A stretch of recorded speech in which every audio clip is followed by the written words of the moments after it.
Okay, update ulit tayo dito sa bahay ni Tatay Digong. Time check, 12:15. 12:15, April 6, Sunday. So, pang ilang araw na ba ngayon, no? Mula nung binantayan itong labas ang bahay ni Tatay Digong, March 13, nagsimula ng gabi. Okay, day 23 na ngayon. So, kumusta yung mga tao dito? Okay lang, no? Dito pa rin naman, madami. Basta yung mga taga Davao City, ano lang naman, kumbaga isang tawag lang yan. Tawagan natin, live natin ulit, agad-agad, for example, no? Makarating dito si General Torre, ngitong oras, madaling araw, no? In the break of dawn. So, walang masyadong tao. So, tayo ang dito naman tayo mga naka-live streaming, oh. Punta ka agad lahat yan.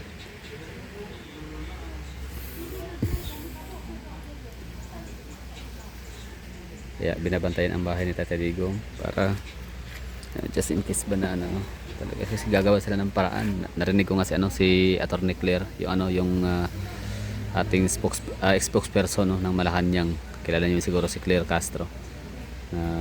Parang iwan ko.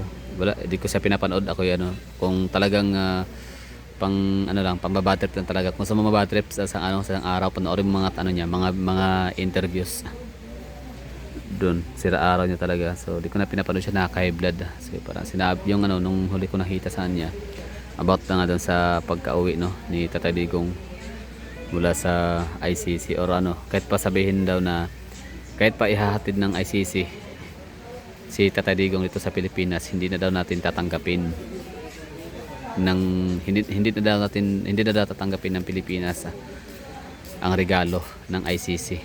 Yun nga si Tatay Digong. Kasi nga hindi naman daw talaga na tayo, kumbaga hindi sila tatanggapin kasi ICC yun eh. Hindi wala nang jurisdiction, no, ang ICC sa Pilipinas. So di ba, bad trip lang, no? Wala naman palang jurisdiction dito sa Pilipinas ang ICC, pero yan, pinakidnap nila, hinatid pa nila, di ba, si dating Pangulong Duterte sa dahig. Wala, nakabad trip lang. Anyway, so yun na nga, no, balik yung point na yun, yung sinabi niya na yun, na parang kinuhaan ko siya ng basis, na ibig sabihin pala talaga, ayaw na talaga ng mga Marcoses Romualdez na makita itong si Tatay Digong, no? Ayaw lang so kumakapunta mas si Tatay Digong sa Pilipinas, so dalawa lang, no, yung magiging ganap, gagawin nila, di ba? So pwedeng tama yung pagkasabi ni BP Sara na maaaring magiging siya, no, Benigno Aquino Senior the second, no. So pinakaunang na-assassinate sa paglapag pa lang sa eroplano si Benigno Aquino Senior.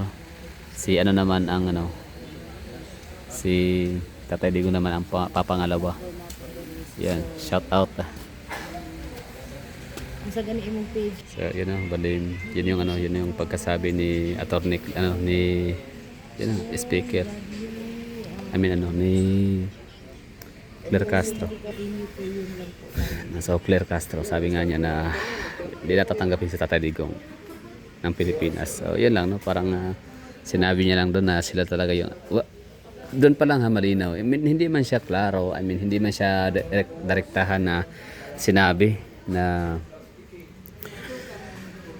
sila yung masusunod, no. Hindi may sinabi na sila ang hari, reyna, sila yung may pasya, sila yung may kapangyarihan sa Pilipinas. Hindi man nila direktahang sinabi na wala tayong kwentang mga Pilipino. Kumbaga wala tayong lakas, kapangyarihan, at wala tayong means, no, para wala tayong magawa kundi sunod sa utos lamang, no, o man yung gustong tripping nilang mga nasa Malacanang or nasa administrasyon ngayon. Whether we like it or not, wala tayong magawa. Kaya gano'n na lang ka-confident si General Torre, ganyan lang ka-confident si Claire Castro makipag balbala, no, sa atin. Dawin niya tayo insultuhin, di ba? So ganyan sila ka-confident. Si Marbil, di ba? Si Tambaloslos. So ganyan sila ka-confident. Tsaka yan si Binhur Abalos, no. So ganyan sila ka-confident kasi alam nila, no, na tayong mga Duterte supporter, tayong 48 million Filipino, no, 48 million kasi yan combination of boto ni Tatay Digong in the 33 million na boto ni VP Sara. 32 million plus. So i-run up na natin 33 million.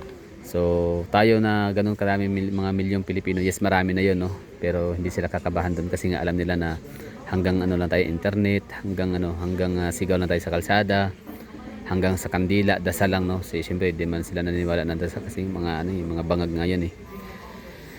So yun lang, bali yun yung nila, confident doon ang galing, no? Kasi alam nila na ganun ka makapangyarihan ang mga amo nila, yung pinaka bossing, no? Malacanang tsaka si Tambalos do sa House of Congress. So ganyan lang tayo insultuhin nila. Grabe yung confident na. Tapos siguro parang wala hirap din kasi makipag-marcha agad-agad doon sa Manila. Ang pinakasolid din naman talaga natin makikita masasabi Mindanao, no? In Cebu. Although landslide ang win ng mga Duterte sa buong Pilipinas, pero ang pinakamalaking portion ho talaga o pinakamalaking fraction, tama ba, ng mga Pilipinong sumusuporta kay Tatay Digong na solid talaga galing sa Mindanao. So hirap natin puntahan doon kasi meron tayong mga trabaho at mga negosyo, although kaya natin mag-sacrifice. Pero nga lang talaga kailangan natin mag-isang mag-lead, no? Or sino ba, di natin alam kung sino. Bawal ang mga Duterte, ha, kasi inciting of sedition tawag dyan, di ba? So rebellion, kakasuhan sila ng gano'n, di ba? Kung sila yung initiate. So tayong mga Pilipino talaga dapat, pero di tayo alam kung paano. Ako alam ko paano, yun na nga, peace rally, no, sa Mindiola, papuntang Malacanang talaga, no?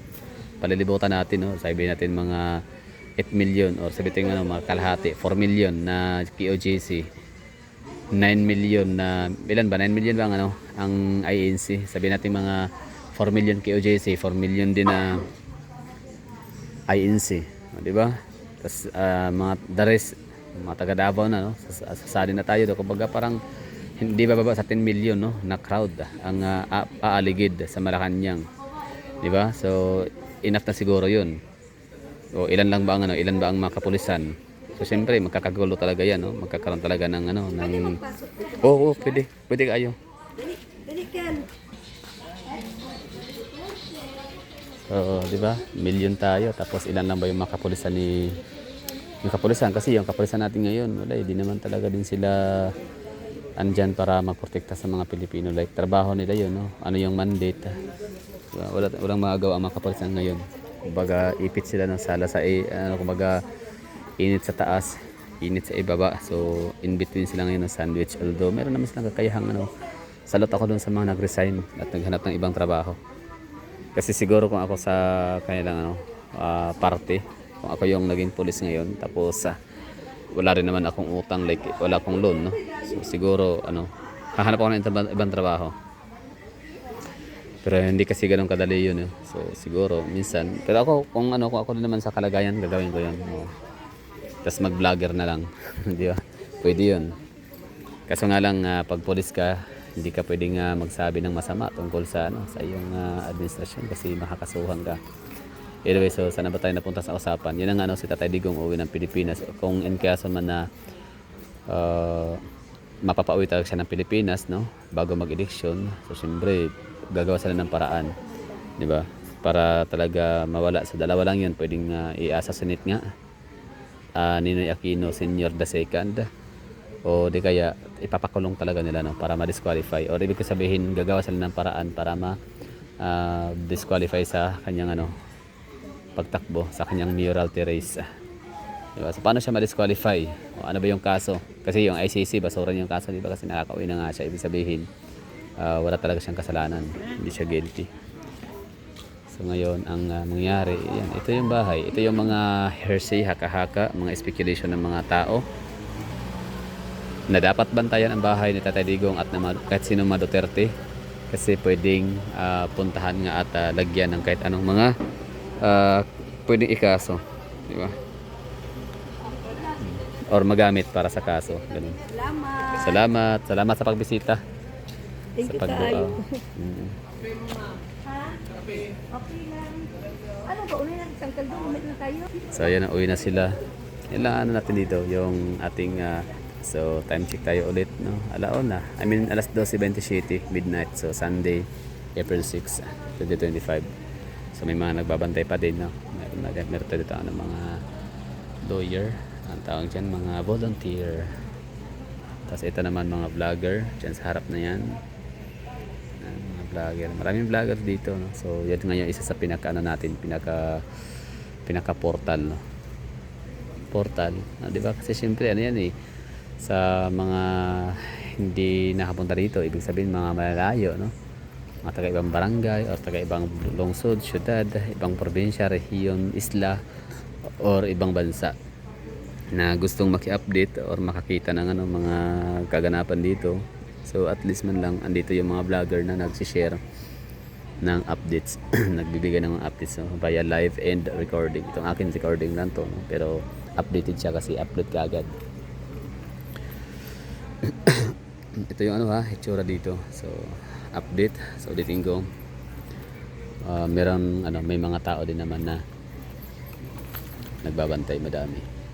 Yung iba dyan ano, naghahanap-hanap lang ng mga kanya-kanyang pistuhan. O gaya nito dito, yan. Pistuhan yan dyan, natutulog dyan. So okay na siguro tayo dito sa update. Yun lang, sana ay na ano kayo, no, nahatiran ko kayo ng balita rito. So it's okay lang, tuloy lang. Basta andyan ang puging tatay natin, no. Uuwi na to, no. Uuwi ka tayo, ha. Tsaka parang ano siya, no, parang it's a good sign siya dahil yun, dun sa statement ni Claire Castro na kung ibabalik man daw si Tatay Digong, ihahatid ng ICC dito sa Pilipinas ay hindi natatanggapin, ganun. Banaw, yatis talaga yun. Maka lamig kayo kuan ba, lamig kayo basta sumukag yun ang Claire Castro sa tinood lang ano, nakakaasar. Kung gusto nyo talagang maasar, masira ang araw nyo gusto nyo ma-bad mood, manood kayo ng mga interview ni Claire Castro. Yan lang, ha. Maraming thank you sa mga nanonood dyan.